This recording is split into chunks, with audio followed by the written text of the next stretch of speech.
dias. Good morning. I hope you are well, staying positive, focused on what you can control. Bienvenidos. Welcome to Cafecito con HACE.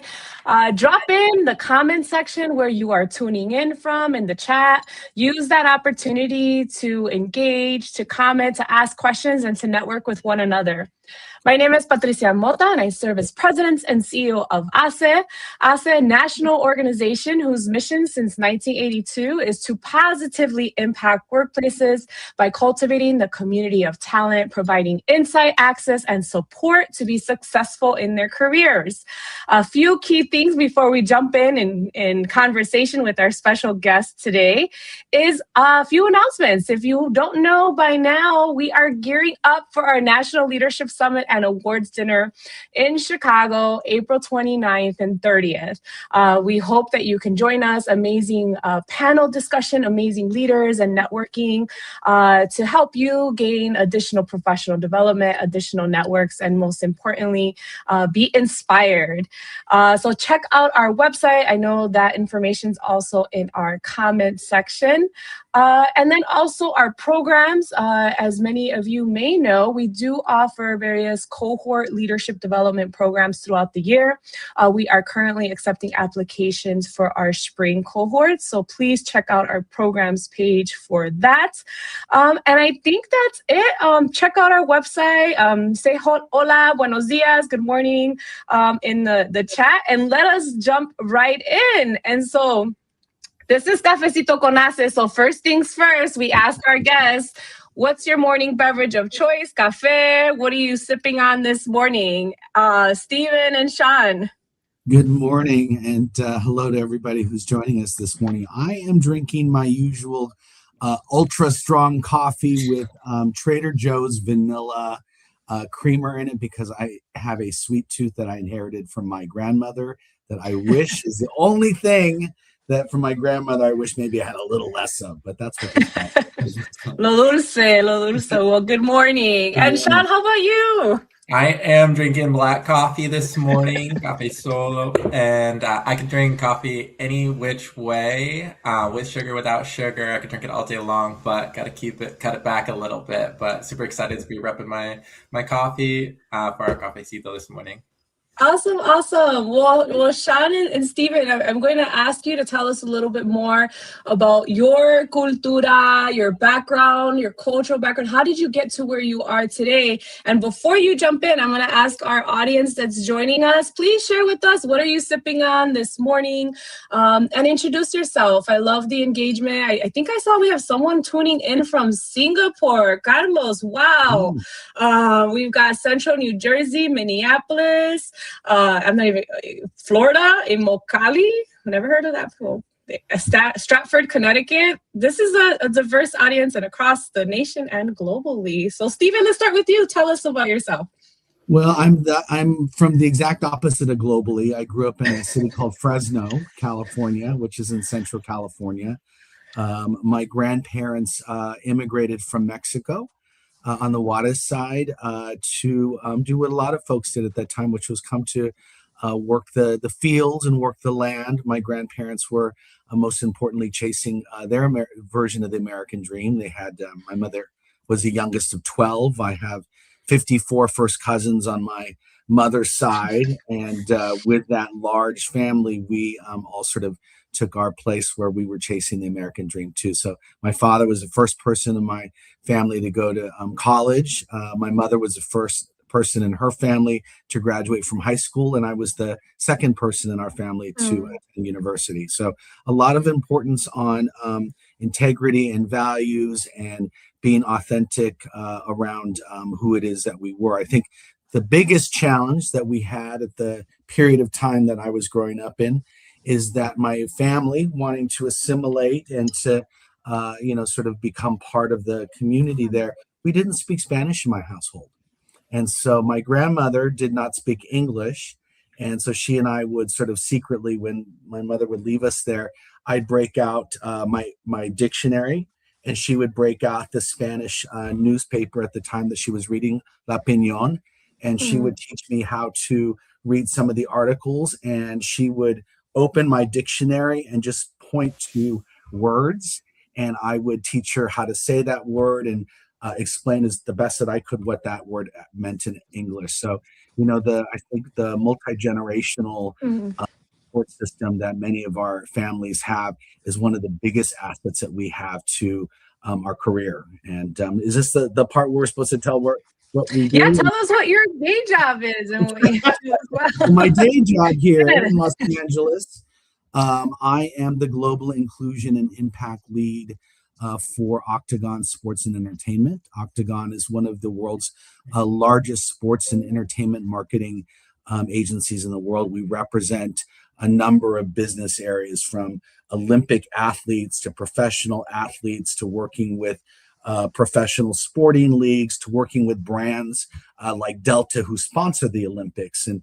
everything in between. So I think for us and for me and my team, of which Sean will introduce himself in a minute, our work is twofold. One, to make sure that we are working with our people and culture team, our leadership team, to ensure that we have diverse team members. And those folks that you listed across who are joining us today all come with their own unique cultural competency that makes for a richer work environment, and that work environment, both on a personal level, but also on what we can deliver to the clients, is just better when you have the representation of the diaspora of the communities that we live in. And then we also work with clients to ensure that we are taking that cultural competency and moving into action so that they can connect with consumers, they can connect with fans, that we can sort of hear and listen to what they're looking for so that we can better deliver on what it is that our agency has done for over 40 years now. At Octagon, we're very proud of our inclusive values. We have not strayed from that, regardless of which direction the wind may be blowing. We are committed to standing firm and holding the door open for a diversity of people. So I've been here for about 6 years. I've been working in multicultural marketing for 25 years and doing that across a number of areas that are not just Hispanic, but also Black, our Asian, our AAPI communities, our LGBTQ communities, making sure that women have equal opportunity in our workforce is something that we take a lot of personal and professional satisfaction. That's just a little bit of my journey, and I mean, I'll toss to Sean to tell you about his. Yeah, so much there, Stephen, regarding cultura, culture, language, and we at HACE, very proud that we have a partnership with leaders such as both of you all that are joining us, and Octagon, that truly is invested in the work, right? And I think that's critical in a time and place that we're in now. Sean is a longtime partner of HACE. I know we've worked with you in previous roles, and now here at Octagon with Stephen. So Sean, please tell us about yourself. Yeah, thank you so much. I'm so excited. I am to represent the global company here at Octagon. My family heritage is from Puerto Rico, so way para todos my fellow Boricuas y Borinqueños. I'm so excited to partner with HACE. In my current role, I am supporting our employee resource groups, really helping them be successful and find success in every area of their career, whether that's help teaching the soft skills or more of the getting them connected to physical areas of the business where we can collaborate better. Like Stephen said, really, we are better when we come together, and that's why inclusion and impact is so important. And then I also help support and manage our inclusion and impact partnerships like HACE, and really being able to tap into that collective magic that we have across the spectrum of diversity. Wonderful. So, we I'm waiting for a wepa, because usually when we got Boricua, there's a wepa in the house or in the comments. So haven't seen it yet, but I'll say it because I know representing. And so, Stephen, and thank you, Sean, and we're grateful to partner with you and all that you do, because employee resource groups are also a critical part of how we deliver on our mission and supporting them and leveraging what we do to ensure that they're successful. Stephen, so you talked about the global brands in sports and entertainment industry. How do you ensure the authenticity when creating these multicultural marketing campaigns that you mentioned, and what role, right? You talked about diversity of representation plays in shaping how audience see themselves and the world, right? Yeah, I mean, I think part of it is the work in operationalizing the need for cultural competency in everything that we do, from our application process to the people and culture, understanding sort of what the cultural needs that may be different in Florida than they may be in Mexico and Central America, Latin America, any of the places where we have an opportunity not only to not hide from who it is that we are, but to actually amplify the things that make us so special and different from our culture as a unique value proposition for a job or for a role or for a client. So that's the start of it, to make sure that our teams are working together. And I have to give a big shout out to our people and culture teams. They are some of the most remarkable people that I have worked with in my 30 some plus career now, in ensuring that there's an eyesight and an eye line on what the collective table, if you will look like for an account team, for a team that's working with a league, a team that's working at the Olympics, a team that's working in the World Cup. Just thinking about those few sporting events that I mentioned, like the World Cup. If you think about what the fan base is and how much of the fan base pouring in money that look like us and looking to have an experience that is fun, that is interesting, and that is not off-putting in any sense of the way, that's all part of the experience that we offer in the multicultural marketing experience to our clients. We bring teams that will help your consumers and your fans feel like they're seen and supported and not felt otherized when they are walking through that ticket booth, when they're looking for their seat, when they're looking for perhaps some help to enjoy their experience in Spanish language. There's a whole set of considerations that are not meant to be seen by the fans or the consumers, but meant to be felt in the same way that I think a lot of us in our Hispanic communities are driven by how it is that an experience makes us feel. And that's the great thing about I think the sports space, is that it really does still tap into a lot of the things that we have as a shared experience around joy, around celebration, around community, around making people, especially now in this sort of turbulent time that we're living in, making people feel good. And if we're thinking about that positive thing that you opened us up with as it relates to, sort of focusing on the positive and the things that we can control, these are some of the things that we at Octagon can control, is ensuring that our workforce is put together with intentionality to ensure that our fans and our consumers feel good. Yes, and it's that authenticity and that connection that helps people, really, that sense of being seen, heard, and valued, and like you said, Stephen, right, that feel good component. I know we've got some dialogue going on.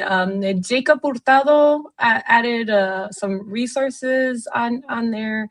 We've got Better When We Come Together. I think somebody's here from Fresno as well. State Fresno grad. Yeah, there you go. So I'm just jumping around. Okay, so keep the comments going. Network, connect with one another. Colleagues got some questions. So if you have any questions, feel free to drop them in the chat. And then, the other thing I'll say on the authenticity piece, because Stephen, you talked about your experience with language growing up and why seeing and having information in Spanish, it also empowers individuals to feel comfortable, feel proud about nuestra lengua, ¿verdad? So I think that's so critical in our current time and space. Sean, so to you, my question's regarding diversity and inclusion being core to Octagon's values. How do you translate that into action, both internally and your work with clients? Yeah, absolutely. So our inclusion and impact work takes a village, and we know that it's truly collaborating and supporting every area of the business. So like Stephen said, having the most amazing people in our people and culture, our employee resource groups, our communications team, and really understanding what they're doing and how we can come alongside as a partner so that we can be one holistic driving force. So both internal and external activations of our values, it starts with really paying attention to what's happening on that global scale. And we bucket our inclusion impact work into 3 pillars: workforce, workplace, and work impact.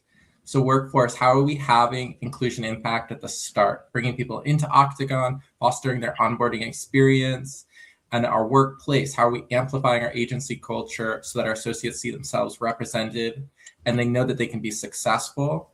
And then our work impact, how we're actually showing up in those communities where our associates are, where our clients are, and how we're showing up for our clients in the physical work that we're doing. So they all go hand in hand. They have to be in sync. We have to have synergy there.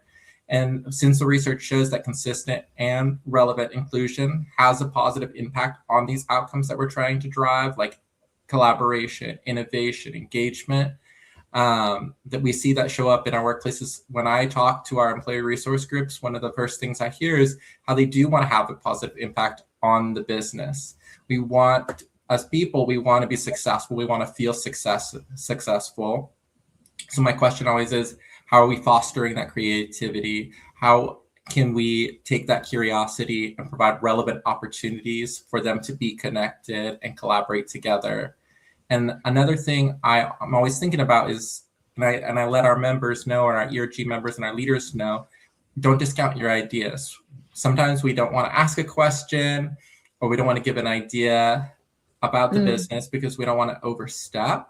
We're worried that it might be scrutinized. But in the global world of marketing, we want those fresh perspectives. We want those fresh ideas to come to life. And then to kind of, the third point I'll make about that, when we're working with those clients and those brands, we want to help inspire and build a campaign that lands well, to Stephen's point. We don't want it to offend. We can think of countless campaigns throughout the history of the world where they didn't land well or they didn't age well. Maybe because it was centered on poking fun at or making fun of a marginalized community. We don't want that. We don't want to see that. We want to see our communities represented in a way that's authentic. It's not playing off a stereotype. It gets them excited to do business with Octagon or with our clients, with our associates. So really being able to collaborate with people from that broad spectrum is extremely important to us. That's amazing. That's amazing. And I think for, some folks maybe earlier in their career or those, getting started, maybe and this is why I love the Cafecito con Ace, because it may be the first time they're hearing about Octagon or learning about these opportunities. And so that's one of our goals with Cafecitos, spreading that awareness to young leaders, let's say, especially first generation, perhaps, right, going into a workforce. And so, Stephen, what advice would you give them aspiring for those that are aspiring for a career in the sports business? Well, look for internship programs. That's the first thing. Octagon is we're very proud of our internship programs. One of the things that has been fairly steady over the years in sport, at least within the United States, of course, other territories around the world, is that the Hispanic and Black communities have been a rich area for athletes if you can make it into that professional level of sport. If you are, got that college scholarship, if you are on that high school team, it's rich with diversity. Where we at Octagon have been trying to break down some walls over the years is that not everybody from diverse communities are going to make it to that professional level of sport, but still have a passion for sport. And what many of us didn't know is that there's actually lots of career opportunities within sport, that are sports agents, that are sports management, that are sports marketing, that are sports activation, that are communications. I mean, you name the gamut of the field, there's an opportunity in sport.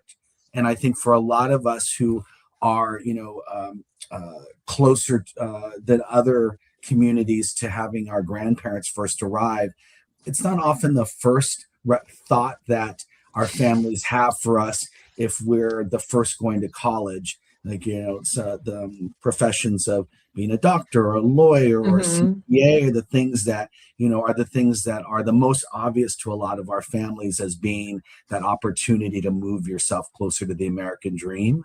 And so at Octagon, we wanted to make sure that not only when we're looking for talent in the field, that we're also looking in the field for talent who want to be part of a different part of our business. And so that's the thing that I would say for people who are wanting to find a spot within sport, is to look for internships across the space. And also, when you get into a space, find a mentor, find a sponsor, find somebody who's old like me, to be able to give you the experience of the things that worked for us, the things that didn't work for us. And I will tell you, each one of those is equally as valuable when you are moving your career forward. My failures have oftentimes fueled a moment or two of success.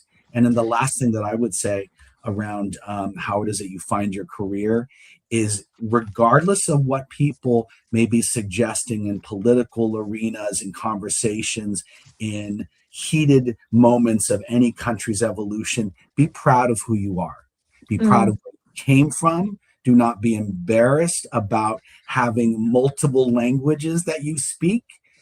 Do not stray away from things like, I have my middle name up on the screen on purpose in my adult career, because it's one of the things that I never spelled out when I was a kid, because that sort of put me in an even more otherized area growing up in a fairly homogenous neighborhood in Fresno.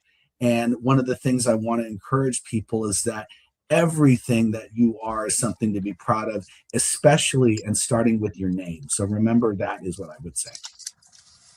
I love that, Stephen. So I know there's some questions, and we'll have some time to get to them. So if there's any other questions that folks want to add on, but one thing, I mean, you said a lot there, but you said my failures fuel my success. So if you haven't trademarked that, if it's available, Stephen, I'm just saying. I'm saying that out loud publicly. I just know. But shameless plug. I know both Stephen, Fernando Macias, and Sean Ocasio will be at our summit in April, and so you guys want to get to connect with them in person, or have a chat. I had to throw that in there, Stephen, because you talked about connecting with potential mentors or resources, right? And so these two, I know, having worked with them and partner with them, are going above and beyond. And so thank you, Sean. So my question is, we do have some folks, I think I saw one of our longtime originals of HACE here, Murray Mann, as well, so who's thanking you all for joining us. And Murray's always been a big supporter of HACE, but a big leader in the equity and inclusion space. And so, Sean, that leads me to my question as it pertains to equity and impact. What advice would you give someone who wants to create change within their own organization? And I know that the folks either have the formal roles like you all do, or maybe they don't, right? So what would you say to that? Yeah, I love that question. I think it really starts with reflection and understanding what you want to change, what you want it to look like, being able to visualize that. What would be the positive impact that we want with the change that you want to see? That's how I've worked in some form of inclusion work my entire life, but when I've had roles that weren't front facing, that's inclusion and impact, I was always there. I was always asking questions. I was always raising my hand for that type of communication or that type of project, that type of initiative. So what would be that positive impact? How are we visualizing it? And when we start to do that, that helps us to be able to communicate the deliverables to the stakeholders or the people around you, what you want to do and why you want to do it. And that stakeholder could be an ERG leader, it could be your boss, it could be your CEO. What do you want to do and why? And you don't have to do it all by yourself. I wouldn't want you to do it by yourself. I want you to bring other people into the conversation to really get that conversation going, really get that collaboration. The next piece of advice I'd have is resilience. Sometimes we get really excited about an idea. We love an idea, but bringing that concept to life takes a lot of work. It takes a lot of time, and it takes a lot of conversations and persistence.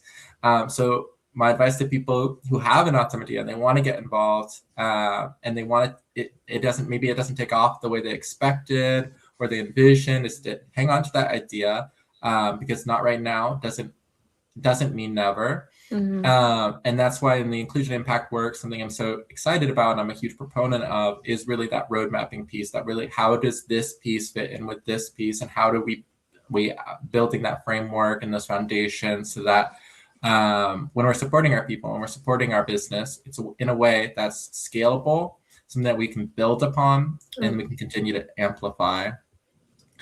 I'll leave you with that networking piece. Connect with me, connect with Stephen, connect with Patricia, people at our organization, get to know people, ask questions, raise your hand. Sometimes when you have an awesome idea, we always genuinely need a team or multiple teams across every area of the business to really bring it to life and bring it to fruition. Wonderful. Yes, that connection. I know that our team has shared both of your LinkedIn profiles as well on the chat so the folks can connect and engage with you all. We have George or Jorge Reyes, Sam. A question for both Sean and then here's for Stephen first. So what strategies have you seen work best in helping athletes break through the traditional barriers that limit their success to internship or career development opportunities in and outside of sports? Great question, Stephen. Yeah, it is a great question. I mean, I think the one of the strategies comes from the people themselves, which is imagining what the possibilities are. You know, Sean just touched around sort of envisioning what it is that you see your workplace like. It's the same thing with athletes. You have to imagine what your future is. It's one of the things that I don't know people always give a lot of credence to in our technology-driven, very fast-paced world where the phone is always within a few inches from your fingers. You have to take the time to imagine your possibilities and then back your way into that conclusion. So, with regards to athletes breaking through traditional barriers, it's about finding the right agent, somebody who understands what makes you not only applicable in sort of the larger sporting arena, but somebody who also understands what your unique opportunity and history are. So that's one very critical piece. It's also about finding a company that the agents are working with and through that support the kind of values that you want to see come through and how it is that you want to be treated and how it is that you expect others to be treated. So a lot of this values component is very much aligned with the opportunity and the sort of interest that people have in sport in general, is people want to aspire to something really special. So those agents, those practical things, and those universities or colleges or even high schools sometimes, find your mentors there as well who can help you open some doors or at the very least be a little bit of a sounding board in understanding how to break down those barriers and those obstacles. Wonderful, Stephen. I know Jorge had a second question, but I think some of the things that you mentioned kind of touch on that. For Sean, regarding working across talent and brand partnership, what qualities or skills help Latino professionals stand out when navigating opportunities in the marketing, sponsorship, and representation space? So anything else you would add, Sean, on that? Yeah, I think just to bring it full circle, it's just that really doing your research, talking to as many people as you can before coming into an interview, because it is a broad industry, but it's an exciting industry. And what is that way that you can really make your story, your pitch, so to speak, really shine, and whether it's your Hispanic Latino superpowers and values, or if it's a different avenue from your work history and your path. So always welcome to set up time and have intentional questions, and then you can build that and construct that. Wonderful, wonderful. And we've got a minute or two left. I'm most excited about seeing you two in person very soon. Likewise. So thank you. We're super excited, and we're grateful also for the partnership and for all the work that you do that supports the mission of HACE and just in general building inclusive space and belonging for everyone. My last question is, what excites you about the future of our partnership? Well, I think these types of conversations and this type of introduction to communities around the world, that's what excites, I think, a lot of us at Octagon, being able to extend our network. We should always, I think, in our professional lives, always be looking for new ways to meet the 6 billion people that live on the planet. And, you can't do that by yourself. And finding the right partner like HACE to be able to extend our conversations, to be able to present opportunities, and for us to learn something new as well from people that are dialing in the organization across the world. Wonderful. Wonderful, wonderful. I know we are at time.